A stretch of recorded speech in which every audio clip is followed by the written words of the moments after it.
Hello, everybody. Welcome to another episode of Subject to Change. This is Matt. This is Chad. How have you been doing, Chad? Pretty good. Better this week than last week. Than the last time we talked? Yeah. The dust is starting to settle from that family tragedy. It is, yeah. And I've kind of had a catch-up week. And I wanted to make a couple points before we started, which... Bit of housekeeping? Yeah, a little bit of housekeeping. The first thing I wanted to do is just apologize to you and to the listeners, anybody who might have listened, because I feel like I was not up to my usual standard of conversation last week. Like you didn't... Do you feel like you didn't contribute? It was partly that. I feel like I didn't contribute very much. I feel like I was incoherent. I feel like I just didn't have it in me last week at all. So, well, I mean, it's understandable. I forgive you. No, thanks. I thought that looking back on the previous week of discussion, I felt like I talked a lot. Like our very first discussion, I felt like I was hogging the mic, and I don't know if that's just because I was trying to get points across, or I fell into my old rhythm or whatever. But. Yeah, well, part of it I think was just I was too tired last week to do a whole lot of interjecting. So yeah. I'm going to try to be better this week. This is going to be a better conversation. Yeah, and feel free, like I always try to stress, break in. Like I'm really bad at. If anyone that knows me, when you get me talking about something, I don't shut up. I will be better about breaking in this week. And then the other thing I wanted to say is that I haven't listened to that last episode yet, so maybe it's better than I think it was. But I did listen to the political engagement conversation again. Mm-hmm. And something that I noticed during that conversation is that when I was talking, I kept saying politics, but what I meant was government. Mm-hmm. And I think maybe you didn't mean strictly government when you were saying politics. And so I think maybe that's part of why we weren't on the same page in that conversation. Yeah, why we felt like we're talking over each other instead of finding a consensus. I haven't gone back to listen to the full thing. Whenever I do that, I just do like clean up and stuff like that. I don't spend the hour or whatever re-listening to the whole thing, mostly because it's funny, I hate the sound of my own voice. Yeah. So yeah, I'm not a big fan of mine either. Yeah, going back and listening kind of sucks. I usually just do it for, clarity's sake. But I think... Thinking about it, I think that was one of the problems, is that when I was talking about political engagement or politics in general, I wasn't strictly talking about like the big hand of the government or the little hand of the government. Right. It was more of like what things in society are inherently political in of themselves, and what that means to be engaged in those things, and like the political ramifications of those things. Yeah, I think so too. And I'm not sure that either one of us is wrong there, because clearly, the word political can be used in a non-government context. Yeah. You can talk about the politics of your workplace or something, and that doesn't have anything to do with the government. No. But when I was talking, I meant politics that has something to do with the government. Yeah. And you didn't necessarily. No. So I just wanted to clear that up, and it was interesting listening to that conversation again with that in mind. Okay. Did it sound good for the most part? It did, yeah. I thought that was one of our better ones. Okay, cool. And like we said last week, we wanted like this pilot program. I know we kind of said we weren't going to talk about it being a pilot program, but what have you been thinking about this week? What has caught your eye in the news, or even not even in the news, like your own life, that you want to just bring up real quickly before we get into the big topic? Well, like I said, I have just been having kind of a catch-up week for myself. At work and all that stuff. At work, with my own projects, with my own reading, with my own sleep schedule. So I haven't paid a whole lot of attention to what's going on in the news. Hockey season started, so I've watched a few hockey games. Who are you for? The Red Wings, Detroit. I grew up in Michigan, spent most of my life in Michigan, so naturally. Yeah, I've only been to a couple hockey games in my life. So it was never a sport that I really picked up on. Yeah. Being from... Kentucky's not even the Midwest. I found out, being from the South, the somewhat South. Yeah. Being in Kentucky, I don't even think Kentucky has a hockey team. No, they don't. Cincinnati is the Cyclones, right? Yeah, and that's a couple leagues below. It's not even the NHL. Yeah, that's ECHL, which is. I think my family, that they. Being from New England, they just like the Bruins just because.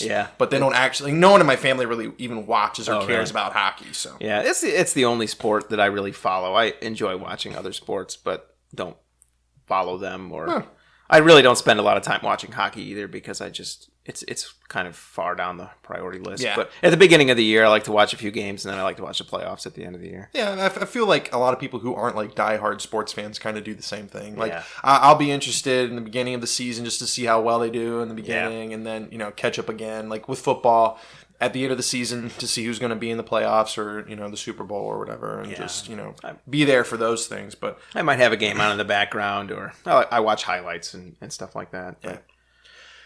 Anything else, or just you just kind of been in recovery mode? I have, yeah. That's mostly what I've been doing, and I finished up that backpacking video that I talked about last week. Something that you posted that today. Finished reading the book that I was reading that we also talked about last week. So just kind of a. You got another book on the shelf? I'm not on the shelf. I mean, like in like. I think I'm going to read something fun next. So I have an Icelandic saga lined up. Ooh. Grettir's Saga. I'm probably not saying that right. Yeah.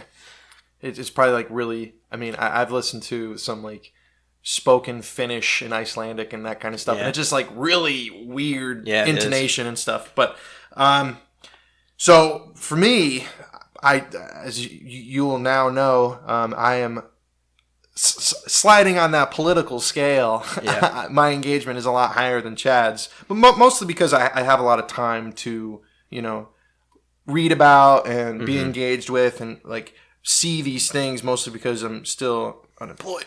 Anyway. Yeah. And well, that's one of the, I won't get into it, but that is one of the big reasons. Yeah. Like I've said. Yeah. Cause you don't have the time. Right. And that's I completely get it. So a couple things that I've been thinking about this past week. I went to a convention, my first ever convention. Oh yeah. It was not a political convention. No, not a political convention. It was a straight up nerd tabletop game convention called Con on the Cob. It was in the Akron, Ohio area, in the beginning of October. And it was interesting. I'd never been to a convention before. There's always like this idea in the back of my head that I'd go to a Comic-Con or something like that, something big. Yeah. Or like a big horror convention or something like that, where it's just like, a big gathering of people who like all the same stuff or whatever. But I've never really had the money or the time or whatever to go. So going to this like small town one was, an interesting first look into that world, because. And what an interesting world it was an interesting world. It's one of those insulated things, like a subculture type thing where, people of different, beliefs or whatever, but they all kind of coalesce around this, the gaming or like the nerd culture or whatever, and can kind of, let their quote unquote freak flag fly type thing. Yeah. And it was interesting to see, the dynamic of the people there. And one of the big reasons I went is my friend Warren. His stage name is Alfariff. He's a musician. Musician doesn't really cover what he does, but he performed there, and I was kind of his roadie. Mm-hmm. So that was interesting. Yeah, that is interesting. I've done the con thing before. Yeah, you've talked about that. Like we had one of your exes was very into the cosplaying scene. So went to a lot of conventions. Yeah, so I've been to quite a few of those, and not really my thing, but interesting for sure. Yeah, I don't really regret going to them. I always found things to do and found some fun. I think I said to you, I wish that I could just be like a fly on the wall. Yeah, like it's like an anthropological study. It's exactly how I felt every time I was there. I kind of liked the atmosphere. I always liked how excited everybody else was. But I wasn't excited about the stuff they were excited about. Yeah. Do you think you'd ever find a convention or some sort of gathering like that where you like the material of the convention would excite you? You think that there's a possibility, or do you think just the idea of conventions in general don't really vibe with you as your personality? I hold out hope that it's the former, but I suspect it's the latter. Yeah. I suspect that the kind of people who go to those things, who are drawn to that, no matter what the subject matter is, just aren't the same kind of people that I like to hang out with. And I mean, I'm just kind of a loner. I feel like I don't really appreciate stuff in the same way that other people do. No, I that's because like that's perfectly not fine.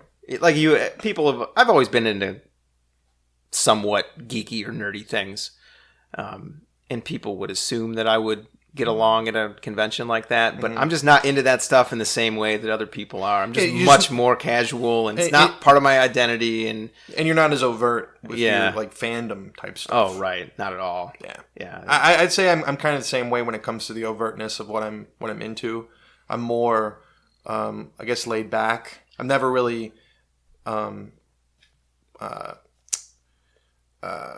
what's the word? Not aligned myself, but just like I've never really been one to like be that overt with my, I guess, excitement about that type of stuff. But so that was one small thing, and then just like I'll zip through a couple political things so we can get into our big topic of the day. But just in case for those who don't know. U.S. troops were moved from the Syrian border of Turkey in Trump's, end to endless war bid type thing. But there's been a lot of backlash from like the right and the left about that, saying that we're abandoning our Kurdish allies and how Turkey is, going to start a ethnic cleansing of them, which almost immediately started after we left. They started bombing, so that's not cool. And we can, revisit any of this type of stuff in the future. But I'm just going to try and make some bullet points. There's been a lot of talk recently about the wealth taxes that have been put up by the Democratic candidates for president, namely Bernie Sanders, because his is more comprehensive and goes farther than Elizabeth Warren's. I haven't really heard anything about that. So, not yet, anyway. Elizabeth Warren's, I wasn't planning on going to the wealth tax, but I can kind of go over it. Elizabeth Warren's wealth tax and Bernie Sanders don't start until after you make $32 million. Okay. From, I think, $50 million to a certain amount for Elizabeth Warren's, it's 2% tax, and then at a certain percentage of maybe $100 million or something, it goes up to 3%, and then that just... Are we talking wealth tax as an additional tax on top of everything else? Yeah. Okay. And then Bernie Sanders is... 32 million, there's nothing, and then it goes up a couple percentage points at different criteria. I didn't write that down. I wasn't planning on going into that, but you don't have to. His goes up to 8% for people who make over $1 billion or something, like a certain tax thing. It goes all the way up to 8%, and a lot of people have been a lot of billionaires and millionaires and stuff have been complaining about that. Most notably in the news has been the two co-owners of Home Depot and saying stuff like that. And someone online made a very interesting math thing. They said if you made $5,000 a day since 1492 when Christopher Columbus came to America, you still wouldn't have as much money as Jeff Bezos does. And that's 192,000 days, roughly, almost 192,400 days. That's not even $1 billion. If you made $500,000, I did some math. He only did 1492, but I just wanted to see how long you'd have to go making that amount to get to Jeff Bezos's net worth, which ranges from 100 billion to 155 billion. I've seen different numbers. If you were making $500 a day since Rome started, not the Roman Empire, but the Roman Republic, the very first iteration of Rome, which was in 753 BC, which is over 1 million days, then you'd finally break the billion mark. You'd have $5 billion, which is still nowhere near Jeff Bezos. I'm assuming you're not investing this money. No, this is just if you strictly make $5,000 a day. To make enough, and I went back to when ancient Sumeria started, which is over 2.3 million days ago. You still wouldn't even break $20 billion. For you to make, strictly earning $5,000 a day, for you to make over $100 billion, you would have had to have started almost 60,000 years ago. Sounds about right. So that's to sort of illustrate how earning $1 billion without doing investing or things like that is just so unfeasible. that's why Bernie said that billionaires shouldn't exist intrinsically or whatever, but we don't have to really get into that. That's just some new stuff. The next thing that I've been keeping an eye on, which a lot of people have been keeping an eye on, is the whole Hong Kong China thing, which we've talked about a little bit. But more recently, the fact that U.S. corporations are kowtowing to China in their silencing of their people related to them and their political views. Two big ones right now, as of this recording, is the Houston Rockets general manager Daryl Morey, who tweeted out a picture that said "Fight for Freedom, Stand with Hong Kong," and he had to delete that. China threatened. I think they actually blocked the Rockets from playing in China, which is a huge thing because Yao Ming played for the Rockets, right? Which is a huge tie for China. Yeah. And the NBA has a lot of stock and money in China, so that was a huge thing. And the NBA has been trying really hard to keep a lid on political stuff being said by the players or even by fans at the stadiums. Like there was one group of fans who were just holding a sign that said "Google Uyghurs," which is a Muslim group, a Muslim ethnic group in China that's being persecuted right now. And the people, the security at the NBA told them to put to take the sign, to get rid of it because you can't be political or whatever. But that wasn't inherently political, I guess. You could say that it was, but they weren't really being transparent about it. And then the other big thing is about Blizzard, the video game company, who is famous for World of Warcraft, their World of Warcraft sister game, Hearthstone, Overwatch, StarCraft, stuff like that. The reason that they're in the news is because one of their Hearthstone players, who's from Hong Kong, after they did a stream, they were being interviewed by some people. He's like a professional player. His name's Blitzchung. He said in Chinese, "Liberate Hong Kong, the revolution of our age." And because of that outburst, Blizzard took away his prize money that he won, like $10,000. They banned him. Right? They banned him for a year from even playing. For a year. And they fired the two casters of the competition that he was in at the time for not stopping him too. So that all three people got canned. Yeah. For one guy saying this, because Blizzard, they are partially. A Chinese company called Tencent has I think 5% stock in Blizzard. And it's something like that. And it's like a good Blizzard's worried about a good chunk of their revenue. So that's been a huge sticking point. There was a strike, a walkout by Blizzard employees in California because of it. Did that streamer? Did he make those comments at some point after he won? I mean, what exactly happened? Do you know? So, the context that I've seen, it was after the game was over, was over, and he was in the post-game discussion with the casters for the game. Okay. Kind of talking to the sports commentators, essentially. Yeah. And in that discussion, he was being streamed, I assume, at home or something. Oh, yeah, I'm sure he was. And he was wearing a gas mask, a lot of the Hong Kong protesters are. Yeah. And he shouted that out. Okay. And, his stream was cut, and they had to, put out a statement saying why he was banned and, all this stuff. Yeah. So it wasn't in the middle of game. He was done already. Yeah, that's kind of what I was curious about. And with his winnings, he had already won them, so he had to give them back to Blizzard because of that transgression. Huh. So that all comes on the heels of the whole Hong Kong protests that have been going on for months now, which it took me a while to actually find the list of demands. I knew that they posted a list of demands, but when I Googled it, it took me forever to find the damn lists. Oh, really? So that was annoying. I saw that you posted it, and I think I saw it somewhere on Reddit. Yeah, that's a couple hours before you posted it. Yeah, so I actually went to the Hong Kong Reddit and took them, because it's one of the top things. Yeah. But just to go quickly over what their demands are.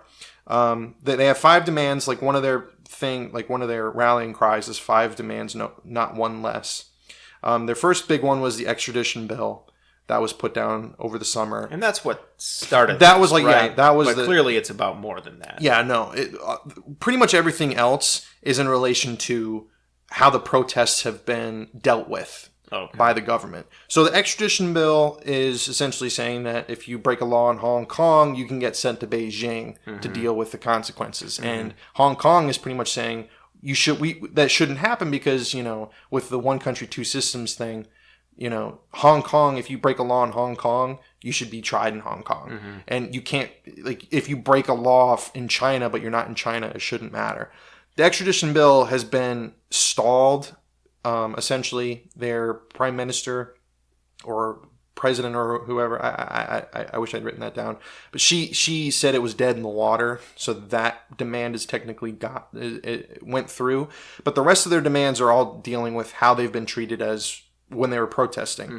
So the next one is investigating the police for brutality and misconduct with the protests by a independent third party and not by the police, so that if any, so that it's not like an internal thing. They want the police investigated for police brutality, essentially. Okay.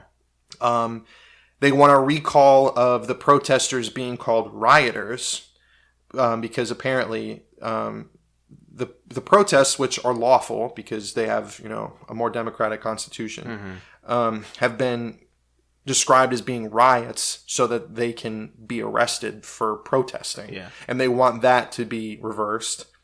And they want anyone who's been arrested for protesting to be released from jail and have their charges dropped. But then one of the other big things related to, I guess, the extradition bill and their government is that they want universal suffrage for the higher level parts of their government. So they want to be able to vote for those people. Weren't they supposed to have that? I mean, I don't know a whole lot about about Hong Kong or the relationship they have with China, but weren't they supposed to have universal suffrage years ago? I'm not sure. That's something I'd have to look into too. But so that's all that stuff. I kind of wanted to talk about Joker because I saw that, but we can revisit that at a later date because I haven't seen it. Well, I guess I'll wait until you see it, so we can talk about that more. I would like to see it. So no spoilers. Another protest that's going on in America, the UAW, the United Auto Workers Union, they're still striking GM as of this recording, and it's as of right now, it's been a month. Roughly 50,000 employees of the UAW have gone on strike, and they're striking. I don't know if you know, but I didn't realize there was that many. Yeah, so they're striking for the protection of temporary employees who have been temps for longer than they're supposed to, so they're not getting full employee status, which they don't like. Like, if you're going to be in the company, you should be a full employee so you can get the same, rights. I'm sure it's benefits. Yeah, benefits thing, not getting fired, and like job security, essentially. They're also striking for better pay, and they're upset about GM outsourcing jobs. One of the big things was with Lordstown, Ohio, and how that GM plant closed when Trump ran on this whole, your jobs aren't going to leave, all that stuff. So they're upset about that. Also big in this for the political stuff is the Supreme Court started again this past week, and they're seeing a lot of bills or court rulings for LGBT laws about work discrimination. Which there was 3 different things up for them. 2 were related to people getting fired for being gay and lesbian, purely based on that. And then another one was someone was fired for being trans. So they're going to the Supreme Court to see if a 1964 Workers Act, Discrimination Act, would cover those things. Because it doesn't say anything in that act about sexual orientation or gender identity. Right. It just says sex. Yeah. So that was a big thing that was up. I followed it a little bit. I followed a little bit of like the post hearing for a couple of the court cases. but I haven't gone back to see what's become of them as of right now. But I thought that was pretty interesting. Yeah, I haven't. I heard about that, but I haven't looked into it yet either. I would be interested to see exactly what those cases involved. And another thing about that, I think Gorsuch was one of Trump's appointees. People are saying that he might be a swing vote for.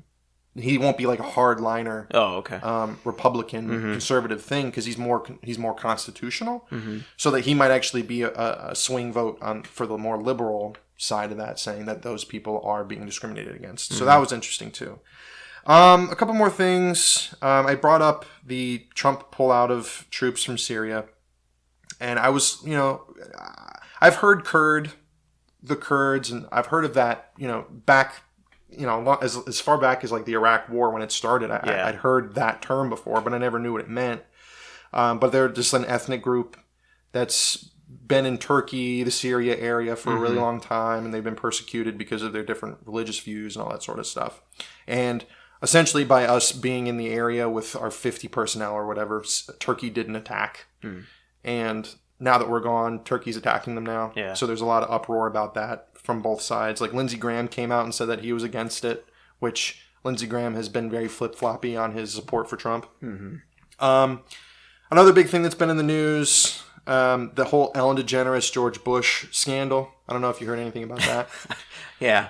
It's kind of stupid. I don't know why it's a scandal. It's stupid in the way that it shouldn't be as big as it is, because it's, they're both, rich elites, so they're on the same team. But I think a lot of people the backlash comes from the fact that the view that George Bush is a war criminal for Iraq and all that stuff, and how Ellen DeGeneres is like, we just have to be kind to everybody, even if we have different views. And it's like, but he's the reason that this war is happening and all this sort of stuff. So people are upset about that. And my last little thing that I thought was interesting is that a company in Rwanda called the Mara Group, started by a guy from the UAE, has created Africa's first in-country mobile phone. Completely manufactured and created in Africa. So they're not, it's not a South Korean company like Samsung or Huawei or any of that sort of stuff. It's completely, quote unquote, completely African. Yeah. So I thought that was pretty interesting. Yeah, it is interesting. And people were saying that maybe that China has their hands in it because China has been investing a lot in Africa recently. Yeah. And someone said online that Africa is China's China. Like, cheap labor, very lax rules and regulations and that sort of thing. Which, sad. It's sad but true. But I thought that was interesting. It shows that the misconception that a lot of Americans have about Africa, for one, that there's still, backwaters, that there's no government. I'm actually surprised that took this long to happen. That specific thing, yeah. Well, I guess they just didn't need to, for the most part. No, I think my perception of Africa has changed a lot over the past couple of years, just like from a technological standpoint, from a political standpoint. Yeah. To realize that there are a lot of countries there that are corrupt, that are really bad, but there are that's not every country. A lot of places over there are technologically advanced, are just as good as, a lot of, second world countries, if you want to call it that, or whatever. But, I thought that was interesting and I wanted to bring that up. But, is there any comments you wanted to, I don't really want to go into big conversation about any of that stuff. I kind of just want to bring it up because it was kind of like the big news headlines of the I think week. If you don't have anything else major to say about any of that, then I'm good.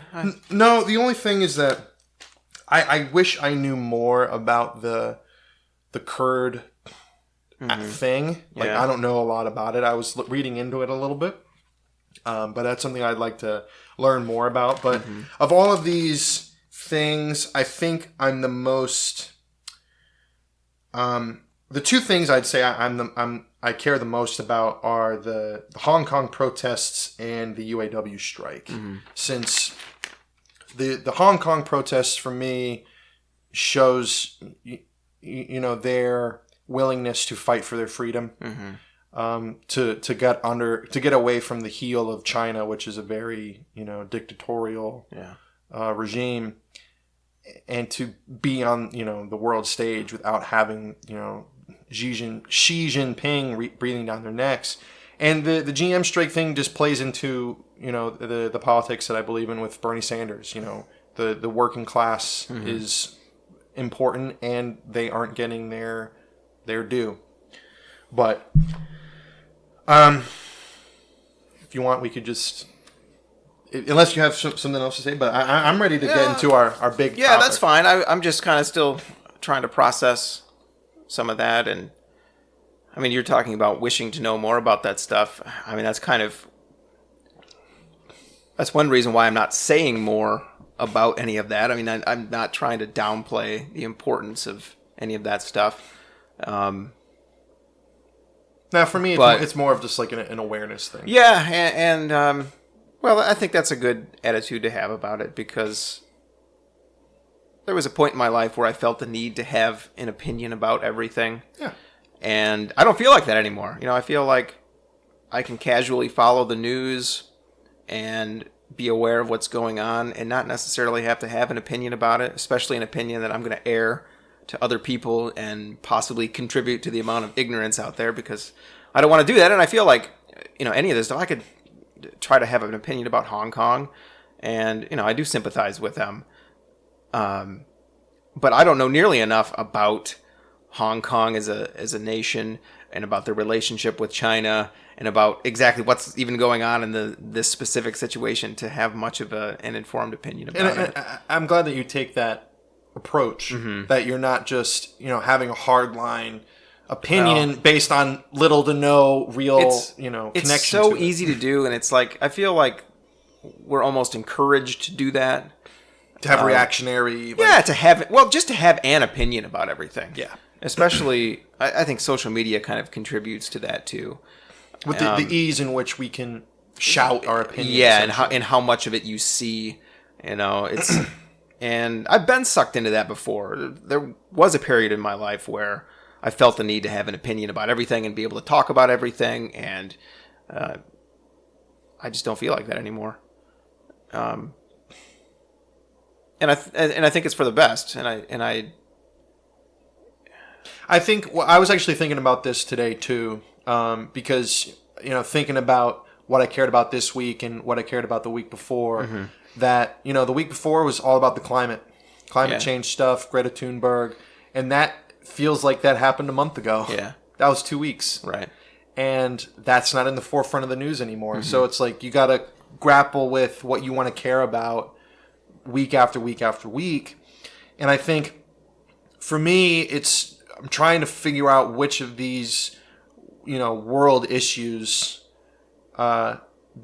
affect me to the point that I actually want to have an informed opinion, and which I want to care about, over a week, more than just 1 week. Well, yeah, that's a good approach to have, because if you do just kind of allow yourself to be carried along by the news cycle, it just pulls you in so many different directions all the time. And and I spend most of my time when I'm thinking about things like this, world issues, and I spend more of my time thinking about longer lasting issues, more eternal problems, as opposed to being, pulled in every direction by what's going on at this moment. Yeah. Which I can't possibly know enough about to have a really strong, solid opinion about, just by just due to the nature of it, and due to the nature of my limited mind and my limited time. Yeah, and I've been thinking about that a lot too, with my own personal ideas for like doing like kind of a spin-off show where I talk more about this sort of stuff, the stuff that I brought up. Yeah. Where I've only really been this politically engaged for a couple years. Mm-hmm. But there are people that I listen to who've been doing it for a good chunk of their life. Mm-hmm. And it's like, do I have the ability to put my ideas out on the world stage? Should I? Do I have the right amount of background, or it's kind of limiting, but at the same time, the ability to put your opinion out there regardless of how long you've been doing this, I think is a nice thing. Yeah. But you just have to kind of temper yourself and not say, I'm just going to explode onto the world stage with my bad, misinformed opinions. Yeah. I'll also say that if this wasn't being recorded right now, I would be a little more willing to say stuff about this because there's no consequences to it. Yeah. And despite the fact that I'm trying to be as honest as possible on the podcast, I'm a little bit more careful with what I allow myself to say. It's fair. Because it's potentially out there forever. Yeah. And I don't want to make myself look like too much of a fool. Oh, that's fair. Yeah, I'm 100% okay with saying I don't know about something, but I don't want to be just blabbering on about stuff that I don't know anything about and pretending that I do. Yeah, I want to try and do the same thing. So, and with that, I think we will talk. We'll transition into our big topic of the day, yeah, that which sounds good to me. Is a large philosophical possibly question. The biggest. You know, going off of what he just said about blathering on about things you don't know about, I'm going to try and not talk too much out of my ass. But I'm interested in this conversation. So, do you want to preface our conversation with for our audience here? Yeah. Let's talk about truth. Capital T truth. I would prefer. How you put it. Well, that was a joke because I prefer not to use it with a capital T. But I meant the second T. Is we should talk about truth. I thought we should get this out of the way because it might inform the rest of our discussions together. Even though I suspect we're on the same page roughly about this. Maybe. But I think it's something we should talk about, and I think it's something that people don't talk about enough. Even though it seems like one of the most important things to talk about. I feel like for most people it's like a common sense thing. Like they feel like they're already running on that programming, so they don't ever have to think about it. Are we running on the same programming? That's kind of what I want to know. Is everybody kind of. I think most people say that they care about the truth, but I'm not convinced that most people actually care about the truth. They care about what they believe. Right, which is not necessarily the same thing. Nope. At least in my view. So, I guess maybe we should start it. Here, let me just ask you this question to start things off. Do you believe that there's such a thing as the truth? Yes. Okay. Yes, I do. Yeah. I don't think that... I mean... However you define it... Solid answer, yes, I believe that there's a thing as truth. Now, is that like the truth, falsehood dichotomy there? Things can be false, things can be true? Or... I just mean, by however you define it, is there such a thing as truth? Yes. Because I don't think everybody believes in truth. I think some people believe, it's basically the postmodernist view that there's no such thing as the truth. And all it is, everything is just opinion. Everything's interpretation, I think, is the usual way of putting it. It's all interpretation. It's all... There's no foundation. Right. There's no way in which you can say that your interpretation is better than mine. They're all just interpretations. And anytime we try to force our interpretation on somebody else, it's not because we're trying to get to the truth. It's because we're trying to do some kind of power maneuver over that person. Trying to force... I think it comes down to like what I said before about belief is like your beliefs trump my beliefs or vice versa. Yeah. And I'm trying to... I believe that what I believe that what I believe is true. So I'm trying to make you believe what I believe because I know it's true. Because you think it's true, yeah. No, I don't think it's true. I know it's true. That's the big difference. We're going to get to that. I know we're going to get to that.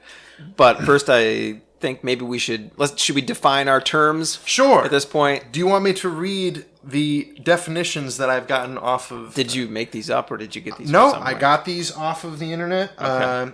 From the dictionary. These are the dictionary terms for a couple different ones. Well, I guess let's see if I agree with the dictionary. Yeah, well, let me do that. So I'm going to read off a couple different ones since, in each definition there's another word that I wanted to define. Okay. So truth. It's a noun in this context.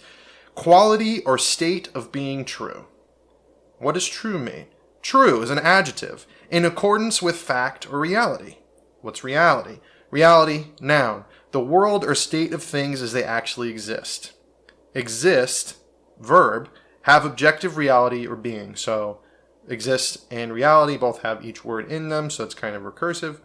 And then I also jumped down to fact, noun, a thing that is known or proved to be true, which is also going back to true. So, just go through it quick again. Truth, quality or state of being true. True meaning in accordance with fact or reality. Reality is the world or state of things as they actually exist.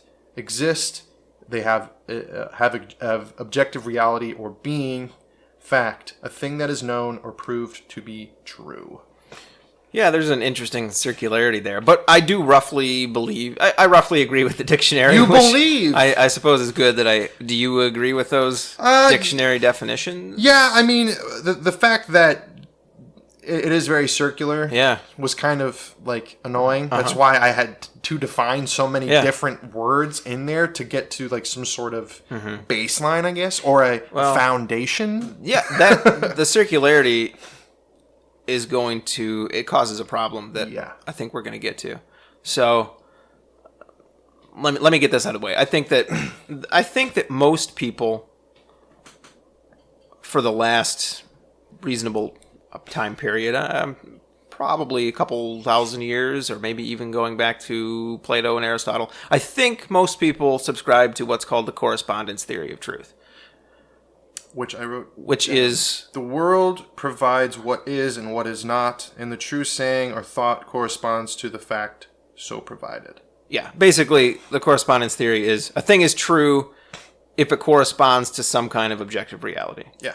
And I think most people, traditionally at least, I think this is being eroded over the last 50 years or so. Same about 100. Yeah, maybe it is late 19th maybe it is century. Closer to 100. I think that's been questioned over the last 100 years or so, quite a bit. But I do think that's kind of the common sense view of truth, I would think, right? Most people, I think, would say that. Mm-hmm. And you kind of agree with that? Yeah, I was going to say that my more, I guess, pragmatic view of truth... Okay, are you talking actual pragmatism, or are you using that word as the actual... No. Okay. I'm using it as... That's a school of... No, I'm using it as the common sense, how non-learned people would use pragmatic. Okay, I'm going to tell you to stop using it in this conversation because we're going to talk about... Sure, you can talk about pragmatism, Say practical or something. Practical, sure, practical, even though they both mean practically the same thing. Anyway, I understand that you're going to talk about that school of thought. I think I might have made a note about it. I didn't. Anyway, so... To me, I was curious if truth comes down completely to perception. Like we were talking about at the very beginning about like how I interpret things or how you interpret things, if that is truth. But then I thought about it a little bit differently. It's like, does the truth of reality change if there's no one there to perceive it?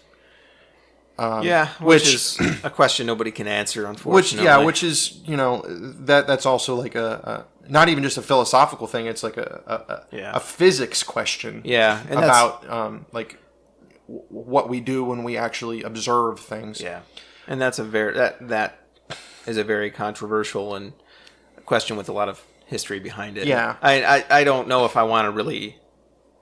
I don't know if I want to weigh in on that. Well, I think besides the reason I was going in that direction is that if I'm just a person who doesn't have any background in philosophy or philosophical thought, and I just said like, the world around me is real.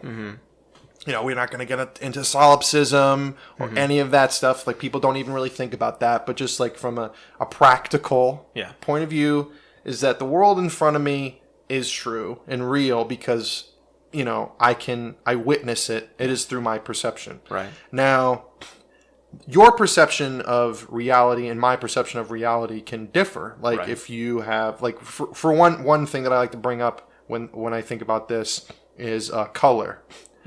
Is that, and this is what I mean about if there is no observer, what is the actual truth? Yeah. So let's say you have a deficiency in your cones or something and you can't see that the sky is blue, and I can.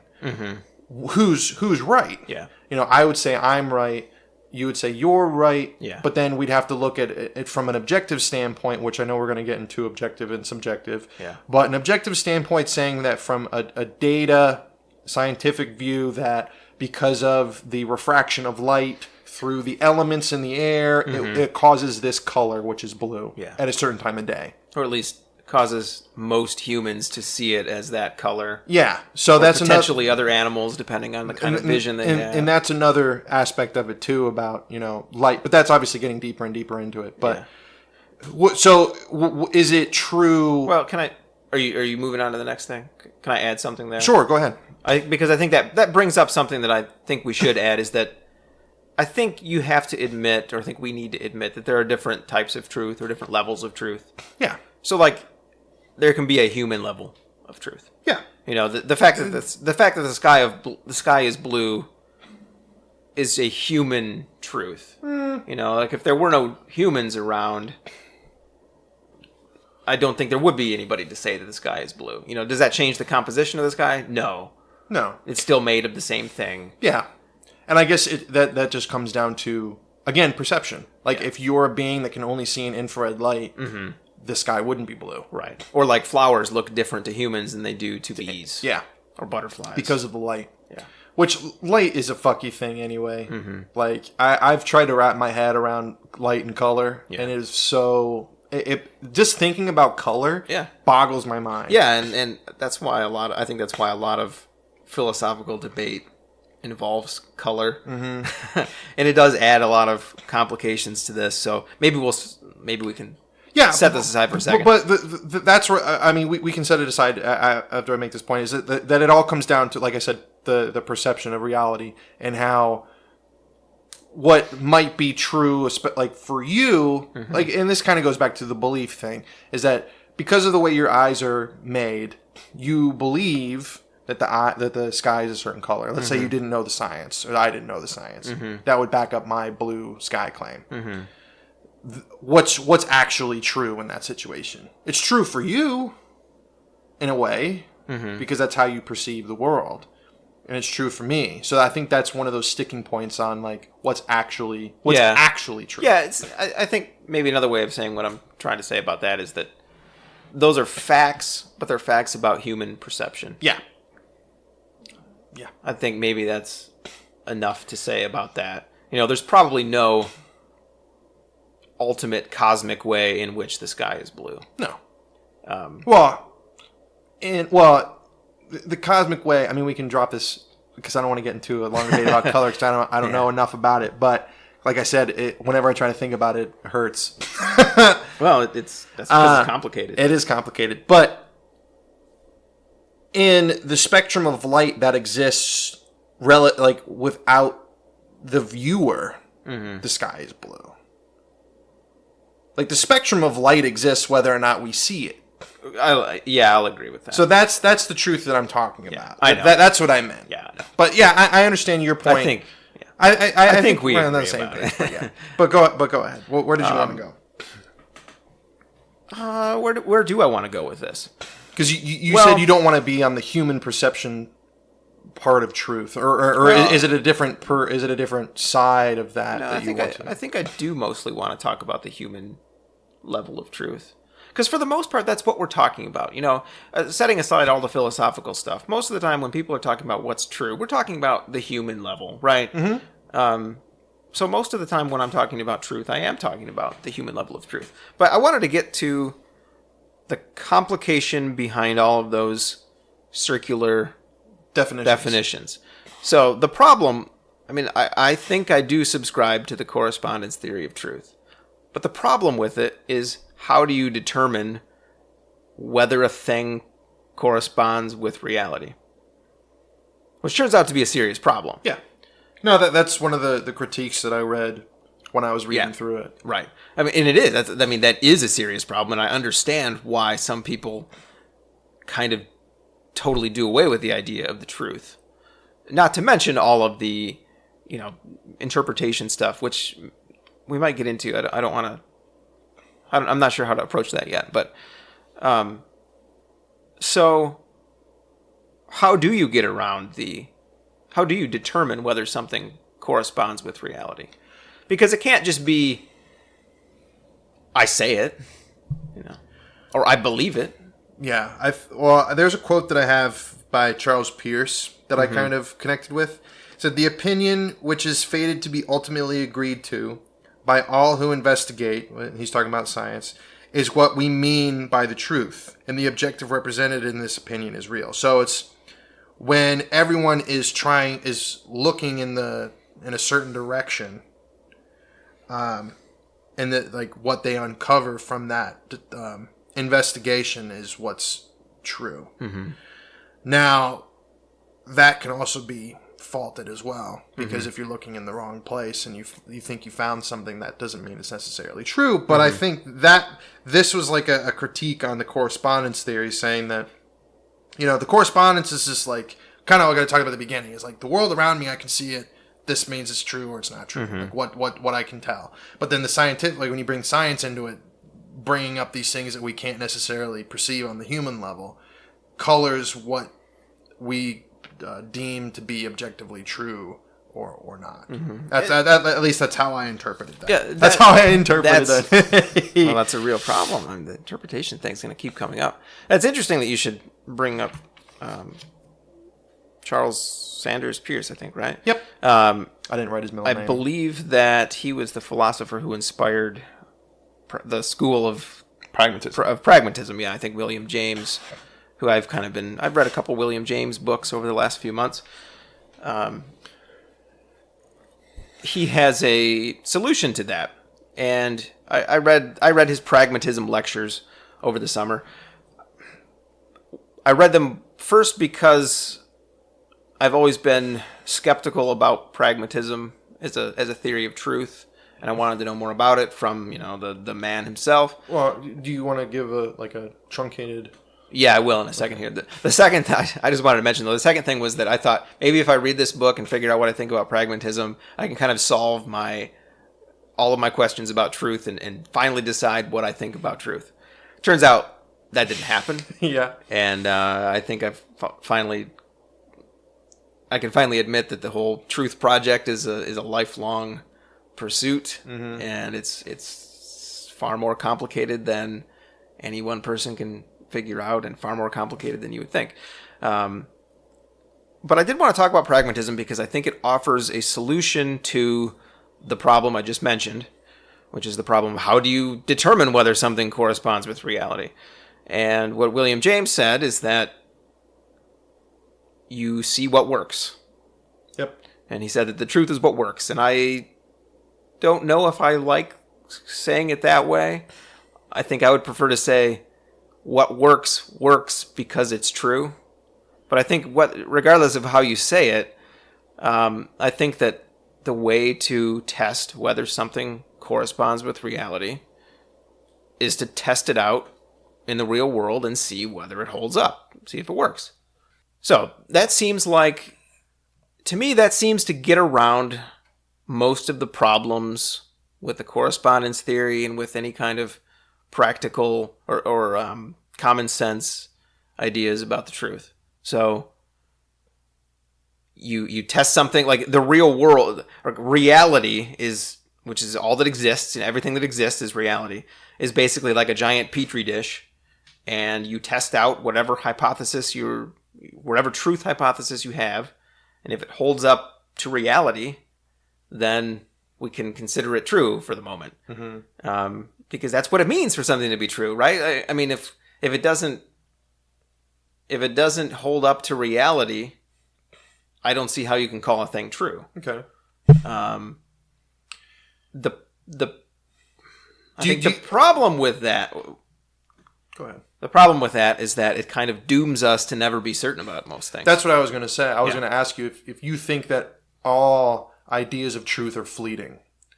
That there is no, I don't want to say absolute truth, because that's a muddy thing anyway, but because you said that if it works now, does that mean that anything that we consider true is up for debate? Yeah. Like provisional? Yeah.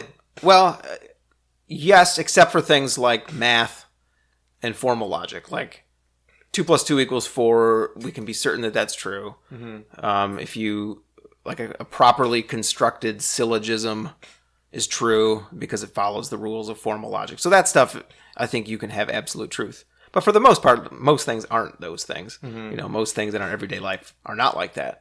And so yeah, I do think that I do think that we kind of have to admit that even if there is an absolute truth, and I mean, I kind of do believe that there's an absolute truth. Even if we have it, though, we never know. No, would you say like an all-encompassing absolute truth, or that there are absolute truths? Truths. Okay. No, there's not. I mean, I don't think it even makes sense to say that there's something like one truth or... Okay. No, I don't. When you said singular truth, I just wanted to... No, I just mean like for any given question, I do think there's probably an absolute truth or final truth. Absolute, maybe absolute's not the right word. A final word on things. But I don't think we'll probably never reach them, and even if we do reach them, we won't know. Yeah. I mean, there's nothing that tells you. In fact, William James says there's no bell that tolls when you've reached the absolute truth. Imagine if there was. Well, there's like a cosmic bell that would raise more questions, though. Yeah. So let me think where I want to go here. Well, while you're thinking, I realized that I wanted to bring up. I said something earlier that I kind of glossed over, and I don't really want to gloss over things that I know that our audience might not know. Mm-hmm. Like I said something early about solipsism, and just very in passing, it's like, I'm not going to talk about solipsism, but I just want to kind of describe at least how I understand solipsism for those who don't know, if they heard that and like, I don't know what that is. Solipsism is a view that reality doesn't actually exist outside of your body. Yeah. That the only thing you can truly know and the only reality you can truly know is inside your own head, essentially. That's what solipsism is. And when I was talking earlier about the reality outside, because I'm moving my arms around, is that outside of our body that we perceive through our senses, that is the reality that we call reality when, it's a faulty... our senses are very faulty instruments to perceive reality, and essentially what solipsism says is that the only thing we can truly know is the contents of our own mind, which even then that's still faulty because we're using the instrument to understand the instrument. And in one way, I actually agree with that. Agree with solipsism? Yeah, but in a really like banal sense, I agree with that. Oh, not like it's the end all be all, but that's like from the understanding point of it. Yeah, like, I mean, we like can only really understand. I think that's almost like a trivialism. Like that's like a trivial point to me because maybe that is true. The only things you can know for sure are the things going on in your head. But that doesn't mean that you can't know anything else provisionally or but with solipsism, it's pretty much saying that you can't. Right. That the reality that you think exists outside your body is false. Yeah. Or it's like radical skepticism. Yeah. Yeah. Let's talk about some, instead of going on with more of the abstract stuff, let's talk about some actual like practical examples. So I guess let's just start with this. I'm kind of curious about how do you decide whether something is true or not. So let's come up with some stupid example here. Like, I don't know, something really simple first. Like what if I tell you, I just put $1 million in your bank account. How would I go about deciding whether or not that's true? Yes. I would check my bank account. Right. I would do an investigation, essentially. Right. I would follow up that claim. Your claim being that my bank account has more money in it now than it did before. Right. So I would, investigate that by looking at my bank account. Okay. And that's what I would do. And if there wasn't $1 million in there, so here let me take it to its conclusion. Yeah. If there isn't $1 million in there right now, I wouldn't flat out say that's false. Your claim. Okay. Because banks take time to process money. I'm just being practical. I know. Those are good points. It takes time for money to go through, so I'm not going to flat out dismiss your claim in this thought experiment. Maybe my bank will put a hold on me or something, and all that sort of stuff. So maybe they probably would. Yeah. So to further my investigation beyond just looking at my bank account, seeing that it has $1 in it, and saying that you're false, is I would probably call my bank. See if there's any pending things like that, just to exhaust all avenues. And maybe I'd even just double check, like, where did you send it to make sure that you sent it to the right place, just to follow up on all things. And like that's obviously a more exhaustive, investigatory view of it. But And well, that's the same thing I would do. And I want to point out a couple things here. One is that you're not just believing what you want to believe in that situation, right? Because of course you would want to believe that I did. Yeah. You'd want to believe that that's true. So the truth isn't simply what you want it to be. No. Right. It's based on some sort of reality. Yeah. I would say objective reality. Yeah. I mean, either you did or you didn't. Right. And whether it's in transit or not is, obviously just a factor of time, but that doesn't negate whether you did or you didn't. Yeah. And I think the other point to make about that is that I would say that you're checking to see if that hypothesis works. Yeah. Right? And since it's not going to, you're going to reject it. Wait, you saying you didn't actually send me? I really hate to break it to you. I mean, but yeah, so I would investigate it too. It's, okay, so in reality, for this thought experiment, that's what I would do. If I was just going through the motions of investigating it, that's, but in reality, if you just said, I sent you $1 million, I'd look, check, see that there wasn't. Nah, I mean, yeah, I might not even check. Yeah.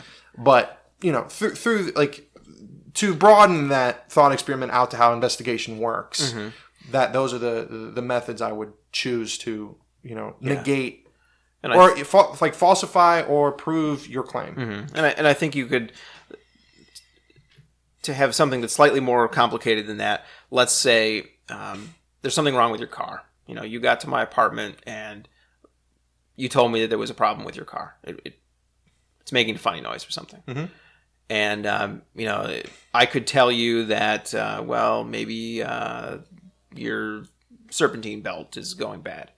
And then we could ask other people, and everybody could give you a bunch of ideas about it. Somebody says that... Is this without looking at the car? Or yeah. Okay. We're all sitting in the room, and, everybody's giving you their opinion about it. And, I don't know, somebody says that you're just running out of gas. And then somebody else says that... I need oil. Yeah, and somebody else says it's a gremlin. And, we got a bunch of ideas now. Are you just going to pick the one you like? Or are you going to, we could sit around and debate it forever, right? Like we could sit in this room and debate it until we all starve to death. But there's only one way, right, to really determine who is correct about that. Yeah. You go out to the car and you look at it. Yeah. You try solving those things. You put a new belt on it. You make sure it's got gas. And, I don't know, maybe it does turn out that there's no oil in it for whatever reason. You had a leak. And you say, oh, well, it must have been out of oil. We're going to fix the leak. We're going to put oil in it. Now my car's not making the noise anymore. But the person that says it was a gremlin says, no, I actually think it was a gremlin. The thing is, it could be. Yeah. Right? And that's why the truth is always provisional. Yeah, because I think we did have like a kind of a child discussion about this because we talked about. Yeah, I've run that by you before. Yeah. So how would I disprove the gremlin? Right. Well, I guess. Yeah, you really can't. Yeah, that's one of those. It's unfalsifiable. Yeah. Yeah, it's one of those you can't prove a negative things.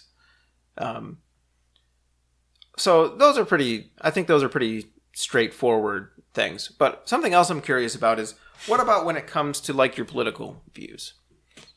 Like when you're arguing for, I don't know, let's say, I don't know, what's some kind of simple political opinion that you have? Something that, a simple political opinion? Yeah, something that's just like kind of a binary thing, or something that's really I guess canceling student debt. Yeah, okay, sure.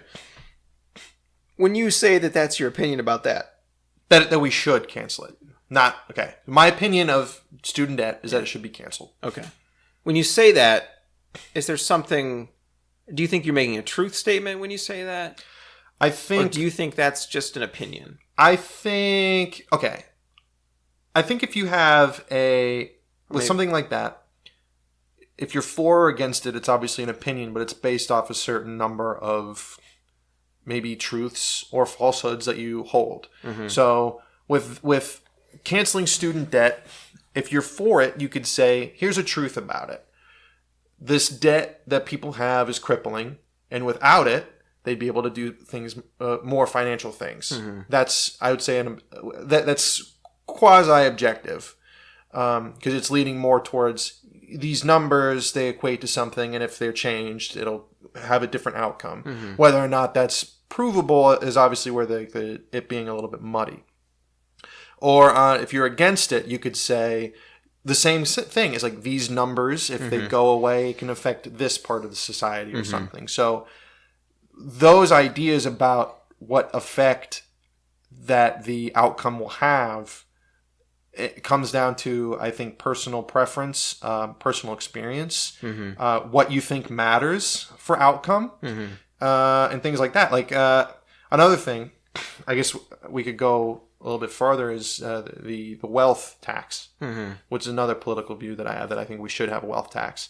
The people who are for it say that if we tax the wealthy, it'll redistribute wealth to the middle class, to the lower class, and the disparity between classes will be lessened because the hoarded wealth will be redistributed into different programs, what have you. And the wealthy say that if you tax their wealth, that they'll leave the country, that they'll put their money in tax havens, which they already do, and that it would be bad for entrepreneurs because no one will want to, seek. Seek. It won't be a motivation. Yeah. So if you think that the outcome of doing it is better than the outcome for not doing it, then you're obviously going to be on one camp or the other. So you think you would agree that those are empirical claims, though, right? Like those are claims about those are claims that could be tested. Yeah. Like you're claiming, when you say one of those things, that you believe that the thing that you are in support of would create a better society than the opposite thing. Yeah. So like when you're having an argument with somebody about that, it's not just my opinion versus yours and my narrative versus yours. There's some actual like truth that you're reaching for. There are truths in there, like one with the data. Those things can be concrete truth, which is hard to dispute unless you don't think facts are true, which is a discussion we can get into. Yeah, actually we should. I did want to mention that actually. But if we agree on the facts, then it comes down to what we want to do with those facts. Yeah. Like and I think a lot of that, how politics used to be, and how people who are on, say, opposite sides of the political spectrum, but believe in the facts, say, how are we going to implement change? Or what are we going to do? Like, what hypotheses are we going to test? Which I think is a big thing with the kind of the political discourse now, is that sometimes there isn't even an agreement on the facts, so we can't even talk about possible solutions. Like those two things. Okay.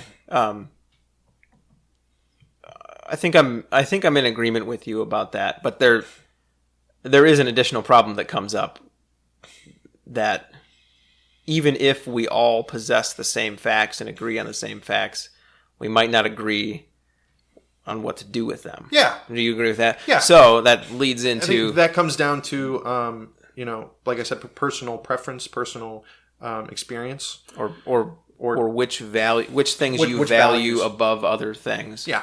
I agree, which is one of the reasons let's not get into this, but this is one of the reasons why I have no confidence in consensus about things, because I think people are always, even if people possess all the same facts, there's always going to be disagreements about the relative importance of different facts. Yeah. Which brings us to something I want to mention, though. Are facts and the truth the same thing? Not by the dictionary definition. I was just rereading it to see what it said. Calm down. I think facts can be provisional. Our perception of things, we say, oh, this is true in 1880, but it might not be true in 2080. Oh, so maybe you think facts are that way? I think they can be. Huh. Like, our maybe our perception of it, what we thought was true, or a fact, is changed based on new data, on new methods of figuring things out. Like, I'm going to float this to you and see if this fits this narrative or not. And if it doesn't, I'll dismiss it. But would you say that, like, fact, Earth is a planet? Mm-hmm. Would you take that frame? Fact, Earth is a planet. Yes. Okay.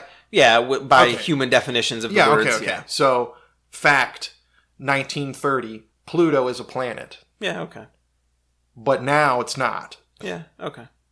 You know? Yeah. Like those things, like our understanding of that belt of celestial things has changed. Yeah. Is that just because the definition changed, though? No. Or is it because our understanding of Pluto changed? Because our understanding of Pluto changed. Okay.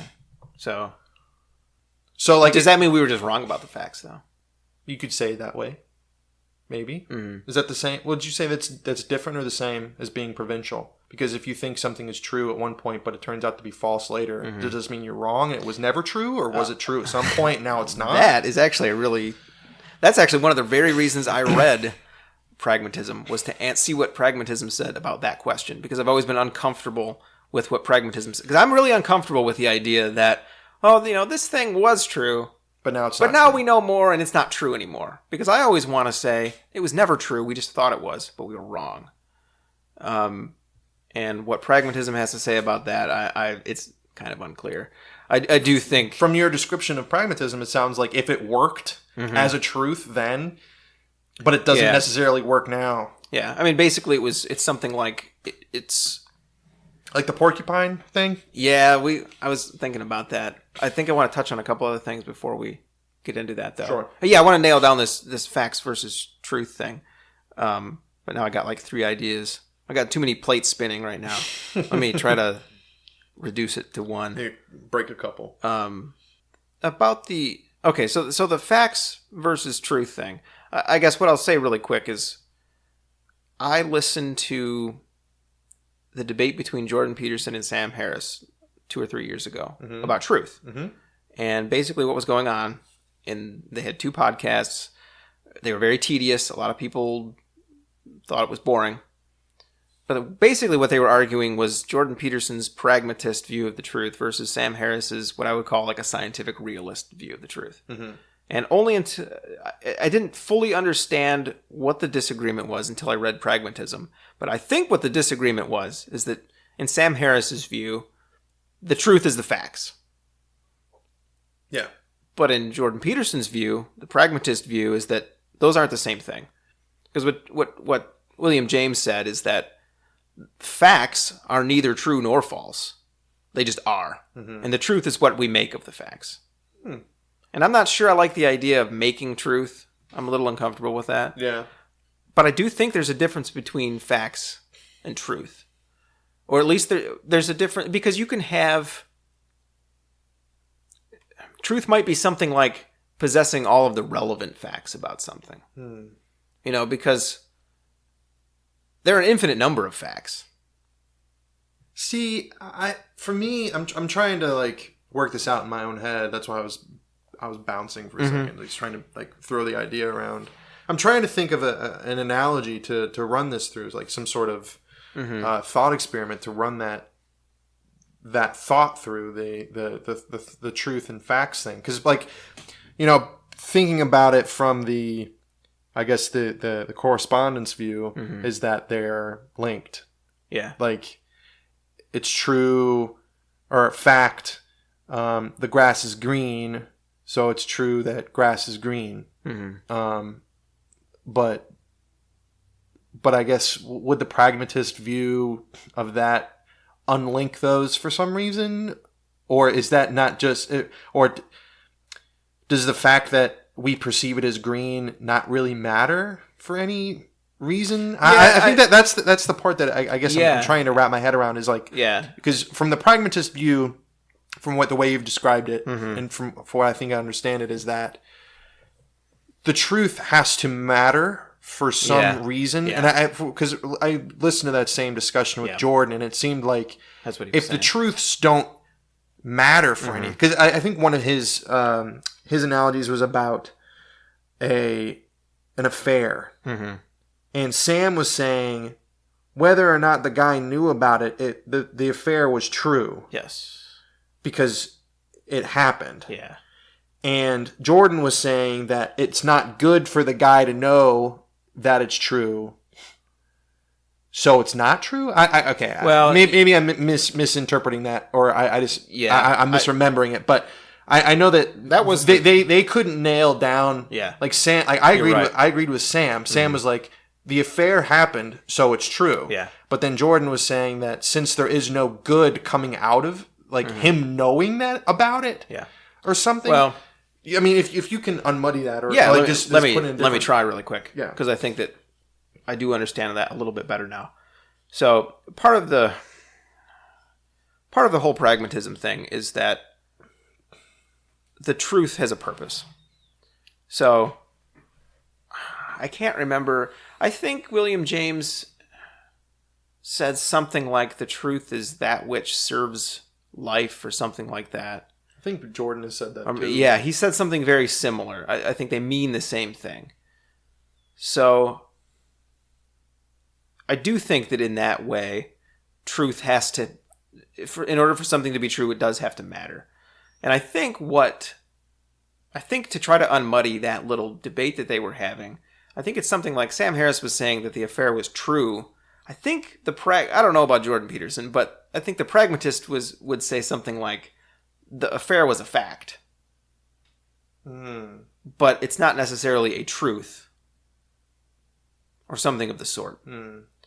And I don't know completely what I think about that yet. That analogy? Just that distinction. Yeah. It's interesting. I mean, like... Well, because the practical view, not the pragmatic view, because, talking about it that way, but the practical view... See why I didn't want you to use that I word. can understand now. The practical view that listening to that, I listened to it a while ago, and I wish I'd listened to it more recently for this discussion, but I was siding with Sam about 80%, 90% of the time. Because I'm like, yeah, that's how it works. Yeah. Relative to the guy knowing or not, it happened. It's true. Right. Because he has the relevant evidence of it happening. Yeah. Now, whether or not that helps him or her in the situation isn't really about truth or falsehood. I do think that Jordan was kind of being weird about that. Yeah. But I will say, though, that I've listened to that debate twice now. I listened to it once when it came out, and I was like 80% on Sam's side. And then I read Pragmatism this summer, and then listened to that again. And now you're 90% on Sam's side. Yes, no, but now Jordan Peterson makes more sense to me, though. Really? Yeah, where he was coming from on that. And I mean, we don't really need to get into a full debate about pragmatism, but I think that it solves some of the problems with Sam's view of things, or the like scientific realist view of things. I think what my idea behind that not dichotomy, but the fight between those two ideas is that one is obviously more calculating, I think, and one is definitely dealing more heavily in the emotional aspect of life, which is like emotion is hard to tack down as being true or factual. Yeah. I think we started. We have a discussion about emotion. Yeah, we did, and that wasn't on the podcast. That was afterwards, and I did want to touch on that again. We're running kind of long, but I was going to say something else before that too. But I don't know. Where are you going with that? Let me think for a second. No, I just because I think you asked me like the relationship between thoughts and feelings was the discussion. That well, it led into that. The let me just jot down what I was thinking about really quick, so I don't forget. I want to come back to something. Sure. We can just cut this dead time.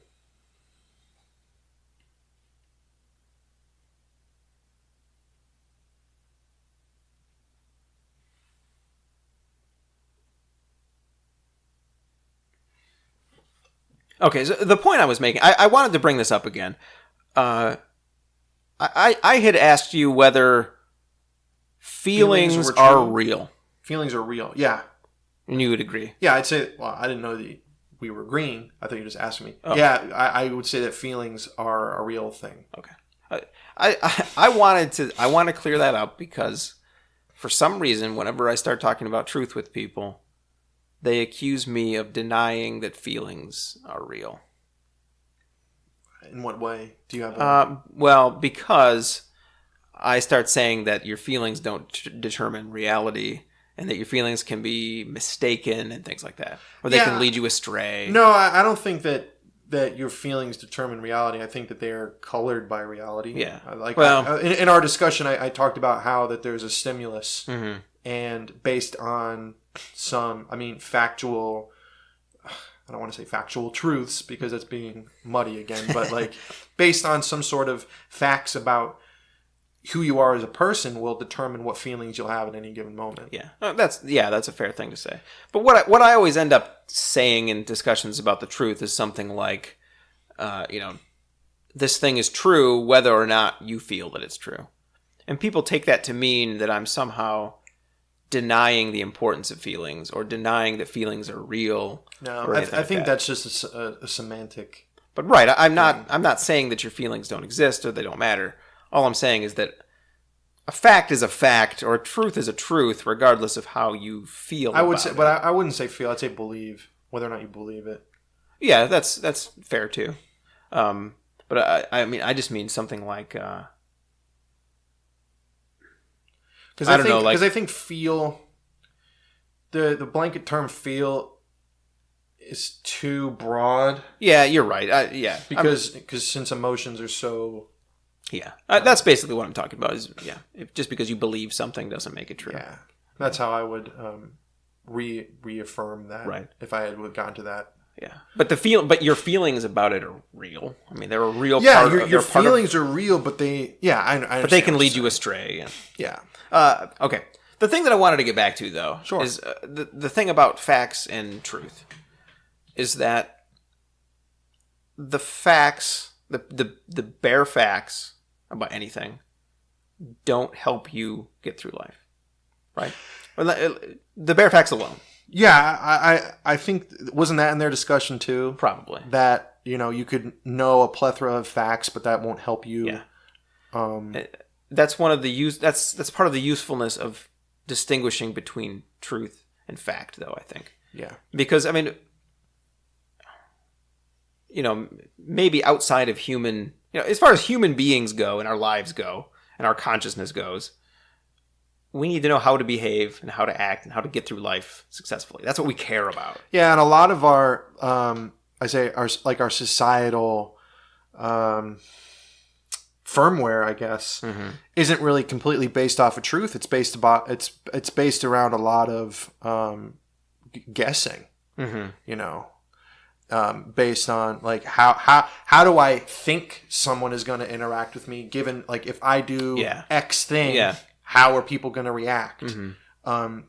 If you do it, that like the in between of doing said action or saying said thing, and then the reaction to said whatever, in that space is where we operate. The truth of what happens obviously comes after the fact. We don't exist in that truth. Like if I just go walking around saying, if I say, I love you to every person, that they are going to react in a certain way, because that's how people react to that certain stipulation, that certain stimulus. That's not an actual truth. It might as a blanket thing, if that makes sense. Yeah. Like we exist in this kind of nebulous place where we think about what will happen, like this hypothetical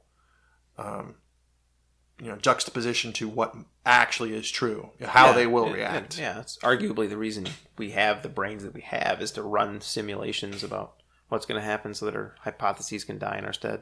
Yeah.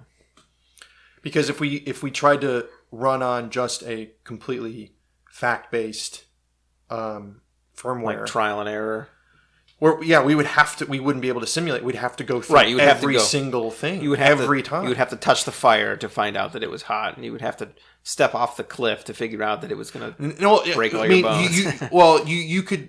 I feel like a lot of people do that at least. I mean, not step off a cliff, but there is that. I mean, this kind of goes into human development a little bit when it comes to. But what I want to bring up is like, there's obviously a time when our firmware is built. Like we have to learn that the fire is hot. So I've touched a lot of hot things, and then I learned not to do it again. But if we run on like a fact-based thing, we can't do any inferences. Yeah. Like I wouldn't be able to transfer my previous knowledge, like the fact that fire is hot, to translate that into other things that are potentially hot. Yeah. I would have to touch literally everything to make sure. Yeah. And I think that's what you're trying to say. Yeah, yeah. And there's an interesting nature versus nurture debate in there too, but we're not going to go there now. Because I just wanted to put that dichotomy between I mean, I kind of want to say that I'm still on the Sam Harris side of the scientific fact thing because, but then you have to. I think that you need both. You need to know what the objective facts are, and then how are those objective facts going to be used. I think that's where the pragmatism comes in. Yeah, yeah, and there's another part of pragmatism that's something like the truth is what works, and also what doesn't clash with anything else that we know. So, well, I mean that helps it make a lot more sense. So on a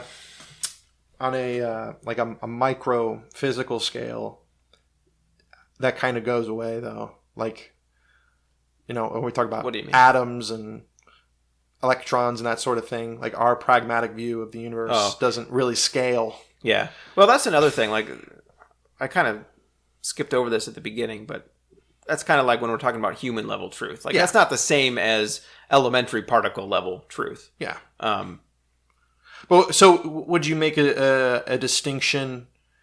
Like if you two definitions of truth for that thing to say that what happens on the elementary particle scale and is deemed true isn't the same type of truth as a human truth? Probably to some extent anyway. It's kind of like, I don't know, maybe this isn't quite the exact thing that you're talking about, but it's kind of like saying that a river is a bunch of H2O molecules. Mm-hmm. But like on an elementary particle, that's true. But is that all there is to it? Like on a human level, is that? I mean, it's true, or it's a fact. Mm-hmm. But is that? There's more to it than that, though. Yeah. There's a human. It's a river, and it's a lot more than just a river. Yeah, and I think like the one way to think about this is like the perception of the world through something calculating like a robot, or something perceptive like a human being. Like if you put a robot in front of a river, what is it going to tell you? It's going to tell you the temperature. It's going to tell you what its composition is. Yeah. It might tell you what direction it's going. Right. But then the human will see, okay, so it is going in a direction. That means someone's probably going to be sending a boat from this direction with goods this way. There's probably animals in there. Yeah. Or can I cross the river? It's an obstacle. Yeah. You could drown in it. You could find food in it. Yeah. You could drink it. Maybe you can't. Maybe it would make you sick. Mm-hmm. That gets into meaning too. Like and the robot meanings. And the robot obviously has its uses. Let's say you have a question of, can I drink it? Mm-hmm. And you could test it by drinking it, or you could use the thing that can discern facts. Yeah. Say, okay, is there some sort of biological thing in this, or whatever? I mean, that obviously goes more and more towards like the more facts that we know can kind of color our perception of it. Yeah. Which I think those two things aren't really. The way in their discussion, it seemed like those were at odds. Where to me, it seems like you need one to do the other, or to do one better. And I think that's kind of what Sam's moral landscape is. Is like the more that we know about something, the more that we can make a better informed decision on the said thing. Yeah, I should read that book again. I really liked that book when I read it. And I think I still generally agree with it. But and that's why I agree with his perception that the more that we know about a given subject, the better we can discern what to do with that knowledge. But I think that comes that dips into that pragmatist view, is that what we know has to be useful. Yeah, because there has to be something above the facts that tells us. Because you can learn a million facts, but if you don't do anything with it, what's the point? And you have to learn which ones are more important and which ones are useful and which ones are not. And yeah, there's a very plus. There's the fact that your brain already is already selecting certain facts for you to find relevant just because of the way that we've evolved. Mm-hmm. There's all kinds of facts that we're not even aware of. Yeah, like the H2O molecules in the river, or seeing UV light. Yeah, because our brain just has not evolved for us to pick up on those facts, and therefore they're almost by definition irrelevant to us at a human level. But does that make them not true? I think that's the other thing too. But yeah, it's like just because we can't see UV light doesn't mean it's not there. No, it's like a fact truth. I agree with you. Yeah, because again, back to the beginning, it comes down to perception. Yeah. But then what you do with that perception also colors your belief system, which people really equate to truth. Like, that's my truth. Or, don't test my truth. Yeah. I believe it, so it's true. That sort of like nonsensical shit. Yeah, I'm not... There are a few things that set off a red flag more than the idea of my truth to me. No. You have your perception. Yeah. That doesn't make what you believe is true. It doesn't override the other. There's like a really truth trivial way in which I don't have an objection to the idea of having a personal truth, but I think that's an abuse of the word truth. All right. But anyway, we're at about our normal quitting time. Yeah. Is there anything that you wanted to? Any last thoughts? No, I don't think we should maybe revisit. Maybe, I don't know. What, truth? Just the idea of truth. Well, I'm sure that we will. I mean, I'm sure. I imagine that as we talk and as we find things that we disagree about, that'll probably come up again. I think this was a pretty good foundational discussion to have about it, though. I think so too. I think that we're generally on the same page about it. Yeah. Well, the only way to find out is to test it, though. And true. And see. to investigate the hypotheses, or to see whether or not, like, I'll end on this. The other day, I've been dealing. I guess I can say this. I've been dealing with clinical depression for a while. I've been taking medication and stuff. But there was one day where I just had this weird moment where I didn't feel like reality was real, and it was just I don't know what brought it on or whatever, but just this feeling like the people on the TV weren't real, that they weren't real people. They were just, there, and that the world outside of, like, I felt like on the Truman Show, essentially, that, that the world I inhabited wasn't true in the way that I thought it was. But then I came down from that. But there was one thing that I was like researching those feelings, that there's an actual clinical thing called nihilistic delusion, where you believe that you're dead, essentially. Yeah. I thought that was so weird, because it kind of dips into solipsism too, where you don't believe that anything outside of your own body is real. But that kind of stuff, I'd like to get into a conversation about, like, hallucinations and like more brain type stuff in the future, if you're willing to just talk about that stuff. Yeah, we definitely should. I don't know if I'll have a whole lot to add. I don't know a whole lot, and well, I mean, you have your own. I have my own opinions about it, though. Well, not even your own opinions, just your own experience with your brain. Yeah, like those, like that in of itself is, like, I could talk about. Yeah, a bunch. Well, of that leads into some interesting questions about truth too. Yeah. So well, you all have that to look forward to. Yeah, if you listen, I hope you do. And I guess we don't really have a topic for next time, but we've got a list. We've got a list of things, and I still want to bring up what I cared about this week. And maybe like last time, it'll just explode into an off the cuff conversation. Yeah. So this has been Matt, and this has been Chad. You guys have a great day. Talk to you next time.